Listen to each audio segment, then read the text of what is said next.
Good morning students.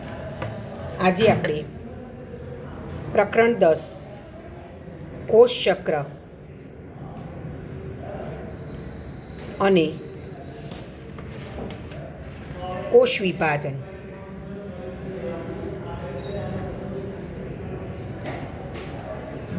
માં આગળ નવો ટોપિક અર્ધીકરણ સમજીશું. અર્ધીકરણ આગળ આપણે સમવિભાજન જોયું. અર્ધીકરણ એ લિંગી પ્રજનન દરમિયાન થાય છે. પેલું આપણે દૈહિક કોષોમાં વાત કરી હતી. આ લિંગી પ્રજનન દરમિયાન અર્ધીકરણની ક્રિયા થતી જોવા મળે છે. આ અર્ધીકરણની ક્રિયા દરમિયાન જે સંતતિનું નિર્માણ થાય, જેને આપણે જન્યુઓ તરીકે ઓળખીએ છીએ, આ જન્યુઓમાં રંગસૂત્રની સંખ્યા એકકીય જોવા મળે. લિંગી પ્રજનન દરમિયાન માતૃકોષમાંથી ઉત્પન્ન થતા જે જન્યુઓ છે, જે એકકીય જન્યુઓ છે, એ નિર્માણ થવાની ક્રિયા એટલે અર્ધીકરણની ક્રિયા. આમ જન્યુઓનું નિર્માણ એ ટ્વાઇસેન રંગસૂત્ર ધરાવતા માતૃકોષમાંથી થાય છે. આ માતૃકોષનું અર્ધીકરણની ક્રિયા દ્વારા એન એટલે એકકીય રંગસૂત્ર ધરાવતા જન્યુઓનું નિર્માણ થાય છે. અર્ધીકરણની મુખ્ય વિશેષતા શું છે? આપણે એમ કે અર્ધીકરણની ક્રિયાની વિશેષતા શું છે? તો પહેલી વિશેષતા, અર્ધીકરણમાં કોષ કેન્દ્ર તેમજ કોષ વિભાજનના બે ક્રમિક ચક્રો સંકળાયેલા છે. સમવિભાજનમાં આપણે એક જ ચક્ર જોતા હતા, અહીંયા આપણે બે ચક્ર જોઈશું, જેમાં પ્રથમ ચક્રને આપણે અર્ધીકરણ 1 કહીશું અને બીજા ચક્રને આપણે અર્ધીકરણ 2 તરીકે ઓળખીશું. એટલું યાદ રાખજો કે ચક્રો 2 વાર બને છે, પણ ડીએનએનું સ્વયંજનન એક જ વાર થાય છે. ડીએનએનું સ્વયંજનન એક જ વખત થતું જોવા મળે છે. એસ તબક્કામાં માતૃ રંગસૂત્રના સ્વયંજનનથી, આપણે આગળ એસ તબક્કો જોયો છે ને, એ એસ તબક્કામાં માતૃ રંગસૂત્રનું જે સ્વયંજનન થાય એનાથી ઉદ્ભવતી 2 સમરૂપ લાક્ષણિક રંગસૂત્રિકાઓનું નિર્માણ થાય છે. આ સાથે અર્ધીકરણની એક શરૂઆત થાય છે. હમણાં હું ફિગર દ્વારા બધું તમને સમજાવું છું એટલે ખ્યાલ આવી જશે. અર્ધીકરણ દરમિયાન જે સમજાત રંગસૂત્રની જોડીઓ બને છે અને તેઓની વચ્ચે પુનઃ સંયોજન થાય છે, એટલે રંગસૂત્રિકા એકબીજા સાથે જોડાય છે. અર્ધીકરણ 2ના અંતમાં 4 એકકીય કોષોનું નિર્માણ થાય છે. એટલે પહેલાં ટ્વાઇસેનમાંથી 2 ટ્વાઇસેન બનશે. આ પહેલો અર્ધીકરણનો તબક્કો. આ બીજા અર્ધીકરણના તબક્કામાંથી એન ધરાવતા 1માંથી 2 બનશે. એટલે એક માતૃકોષમાંથી આપણને 4 એકકીય કોષોનું સર્જન થતું જોવા મળશે. અર્ધીકરણ 1માં પૂર્વાવસ્થા, મધ્યાવસ્થા, ભાજનાવસ્થા, ભાજના અંતિમ અવસ્થા જોવા મળે. એટલે આપણે અર્ધીકરણ 1માં પૂર્વાવસ્થા 1 કહીશું, અર્ધીકરણ 2ને પૂર્વાવસ્થા 2 કહીશું. આના જે તબક્કા છે આમાં પણ 4 તબક્કા જોવા મળે, આમાં પણ 4 તબક્કા જોવા મળે. પણ અર્ધીકરણ 1માં જોવા મળતા હોય તો દરેકની પાછળ આપણે 1 લખીશું અને 2માં જોવા મળતા હોય તો દરેકની પાછળ આપણે 2 લખીશું. હવે જરા અર્ધીકરણની 1ની આપણે વાત કરીએ છીએ.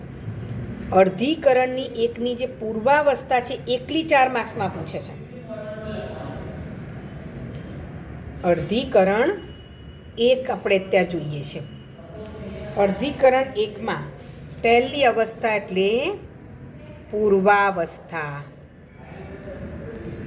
આ અર્ધીકરણ 1ની પૂર્વાવસ્થા બહુ લાંબી જોવા મળે છે અને 5 ઉપઅવસ્થામાં વહેંચાયેલી જોવા મળે છે. કેટલી ઉપઅવસ્થામાં? 5. નંબર 1, લેપ્ટોટીન. પ્રથમ અવસ્થાને લેપ્ટોટીન કહેવાય. એમાં એ આ રીતે આ તારા કેન્દ્ર છે,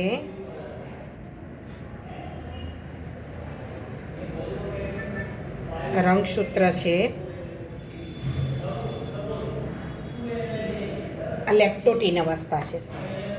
લેપ્ટોટીન અવસ્થા એ અર્ધીકરણનો પ્રથમ તબક્કો છે, પૂર્વાવસ્થાનો પ્રથમ તબક્કો. આ ક્રિયા દરમિયાન રંગસૂત્ર જે છે એ સંકોચાય છે અને પાતળી દોરી જેવું દેખાય છે. દરેક રંગસૂત્ર બે રંગસૂત્રિકાઓ અને તેને જોડતા સેન્ટ્રોમિયર, આ દરેક રંગસૂત્ર બે રંગસૂત્રિકાઓ અને તેને જોડતા સેન્ટ્રોમિયરનું બનેલું જોવા મળે છે. પરંતુ રંગસૂત્રિકાઓ પરસ્પર અમળાયેલી હોવાથી તેનું બેવડું સ્વરૂપ સ્પષ્ટ જોઈ શકાતું નથી. કારણ કે એકબીજા સાથે રંગસૂત્રિકાઓ અમળાયેલી હોય છે એટલે તમે સ્પષ્ટ એનું સ્વરૂપ જોઈ શકતા નથી. બીજી અવસ્થા છે જેને આપણે જાયગોટીન અવસ્થા કહીશું. જો આ જાયગોટીન અવસ્થા છે, દેખાયું સ્પષ્ટ? આ બીજી અવસ્થાને આપણે શું કહીશું? જાયગોટીન અવસ્થા. જાયગોટીન અવસ્થા, આ અવસ્થા દરમિયાન તમે જો મેં અલગ અલગ કલરના રંગસૂત્ર આપ્યા છે એટલે તમને ખ્યાલ આવે. જાયગોટીન એ બીજી પેટા અવસ્થા છે. આ અવસ્થા દરમિયાન રંગસૂત્રો લંબાઈ અને સમજાત જોડીમાં બે રંગસૂત્રો એકબીજાની નજીક આવે છે. આ સમજાત જોડીમાંના બંને રંગસૂત્ર કેવા આવ્યા? એકબીજાની નજીક આવ્યા. તો જાયગોટીન ઉપઅવસ્થા દરમિયાન શું થાય છે? તો રંગસૂત્ર લંબાય છે, સમજાત રંગસૂત્ર એકબીજાની નજીક આવે છે, જેને કારણે આપણે જોડીમાં રંગસૂત્ર આપણે સ્પષ્ટ જોઈ શકીએ છીએ. નજીક આવેલા રંગસૂત્ર પાર્શ્વ બાજુએથી, આમ બાજુમાંથી એકબીજાની જોડે પાર્શ્વ બાજુએ એકબીજા સાથે જોડાણ કરે છે, જેને સાયનેપ્સિસ તરીકે ઓળખવામાં આવે. પણ આ સાયનેપ્સિસનું વધુ જોડાણ આપણે આગલા એના પછીના તબક્કામાં જોઈશું. તો નજીક રહેલા જે બે રંગસૂત્ર છે એ નજીક રહેલા બંને રંગસૂત્ર એકબીજા સાથે પાર્શ્વ બાજુએથી જોડાણ ધરાવે છે અને જોડાણને આપણે સાયનેપ્સિસ તરીકે ઓળખવામાં આવે છે. આ અવસ્થા દરમિયાન ઇલેક્ટ્રોન માઇક્રોગ્રાફ એ બતાવે છે કે રંગસૂત્રીય સાયનેપ્સિસ અવસ્થા એ જટિલ સંરચનાનું નિર્માણ છે. તમે આમાં જુઓ, અસ્તવ્યસ્ત છે, આમાં સરસ રીતે જોડીમાં ગોઠવાય છે એટલે આગળની ક્રિયા આપણને સરળ બને.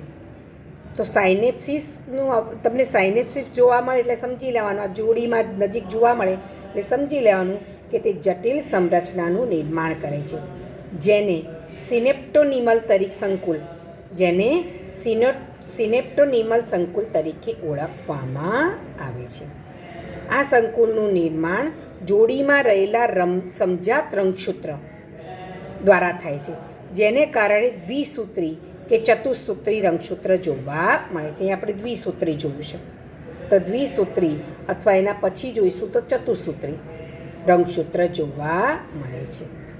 આ થઈ બીજી અવસ્થા, જેને જાયગોટીન અવસ્થા તરીકે ઓળખવામાં આવે છે. તમને સાયનેપ્સિસ અને સિનેપ્ટોનિમલ સંકુલ એ બંનેનો ઓબ્જેક્ટિવ આમાં પૂછી શકશે. ત્રીજી અવસ્થા છે પેકેટીન અવસ્થા.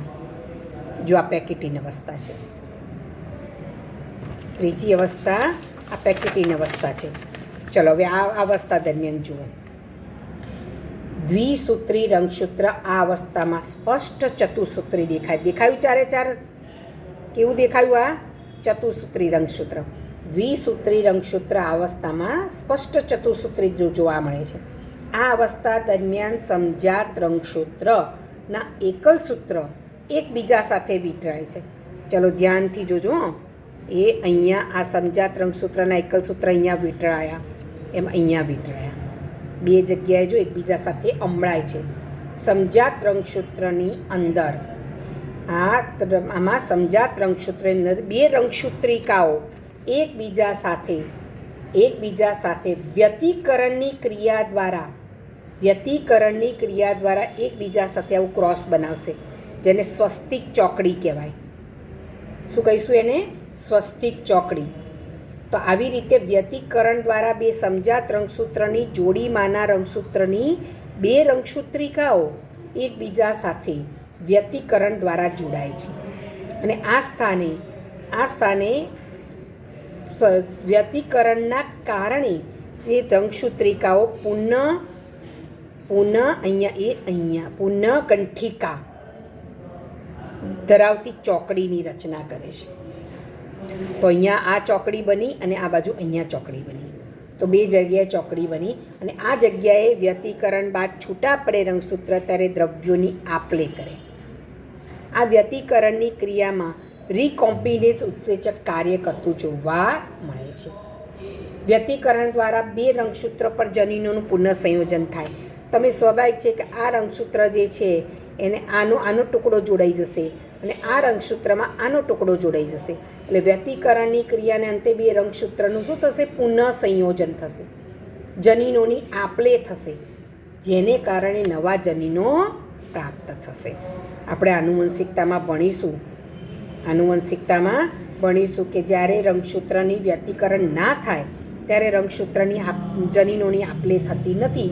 તો માતૃ અને પિતૃ પેઢીમાં જેવું જનીન દ્રવ્ય છે એવું જ આપણને સંતતિ મળશે.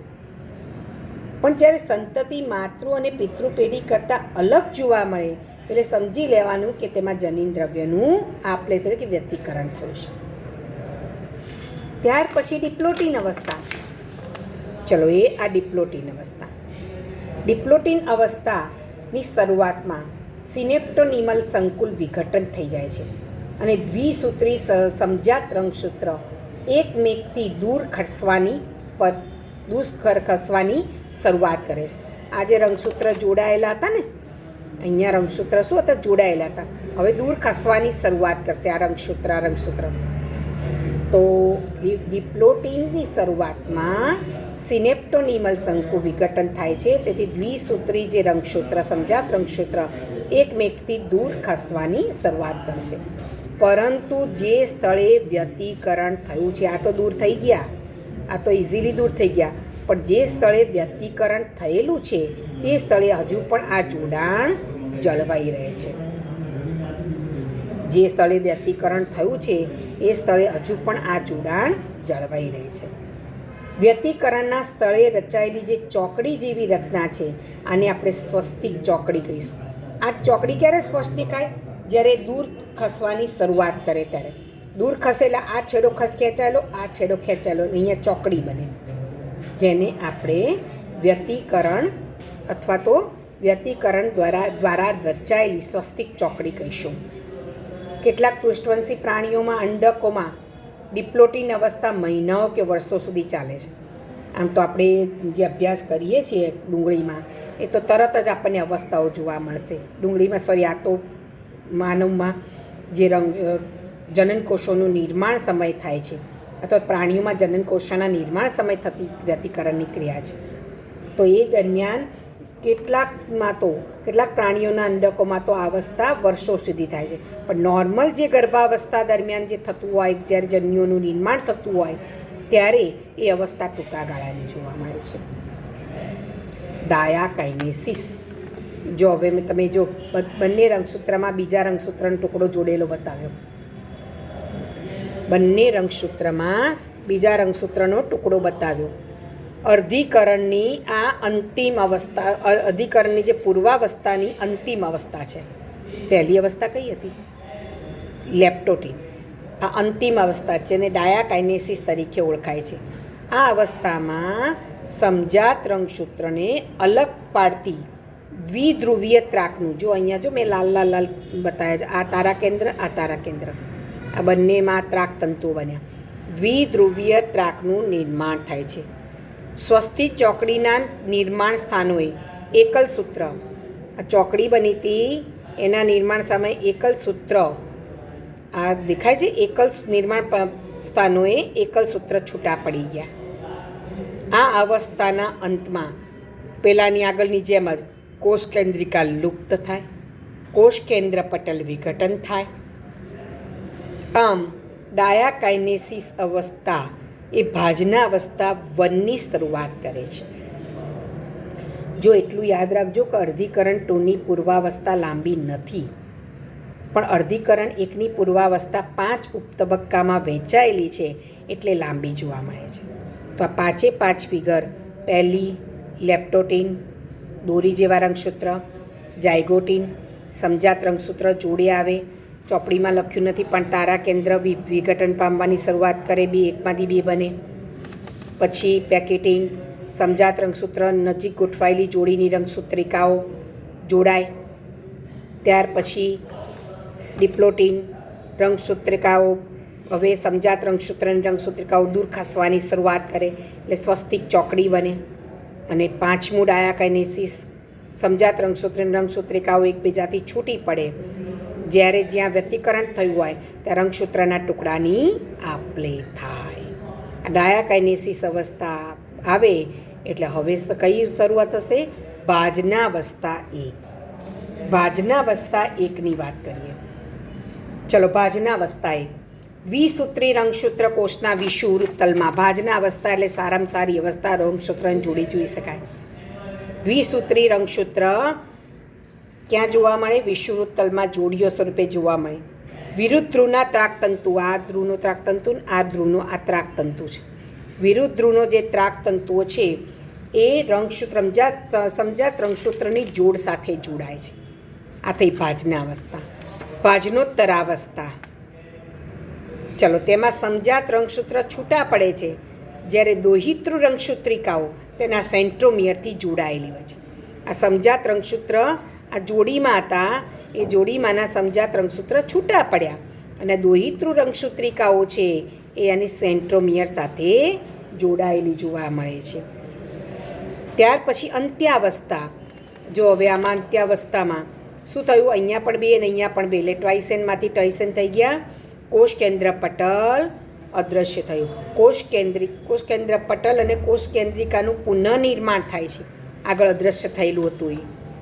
કોષરસ વિભાજનની શરૂઆત થાય છે. અહીંયાથી આ કોષરસ વિભાજન થયું ત્યારે એક કોષમાંથી કેટલા કોષ બન્યા? બે. આવી પરિસ્થિતિમાં કોષ દ્વિકોષીય અવસ્થા પ્રાપ્ત કરે છે. બે ક્રમિક અર્ધીકરણની અવસ્થા વચ્ચેના ગાળાને ઇન્ટરકાઇનેસિસ કે આંતરકોષ વિભાજન કહે છે. તે સામાન્ય રીતે ખૂબ જ ટૂંકા ગાળાની ક્રિયા છે, કારણ કે હવે પછી આના પછી પાછું અર્ધીકરણ 2માં પ્રવેશશે. આ અર્ધીકરણ 1 પૂરું કર્યું, હવે અર્ધીકરણ 2ની શરૂઆત થશે અને અર્ધીકરણ 2માં પ્રવેશથી આપણે એક કોષનું અર્ધીકરણ 2 આપીએ, બરાબર? એવી જ રીતે બીજા કોષનું પણ થતું જોવા મળે છે. તો હવે લઈએ છીએ અર્ધીકરણ 2.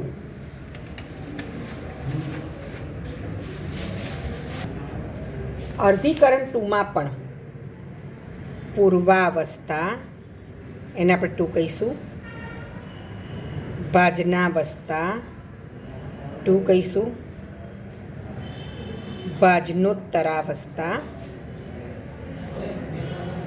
2 અને ભાજના અંતિમ અવસ્થા અથવા અંત્યાવસ્થા 2 કહીશું.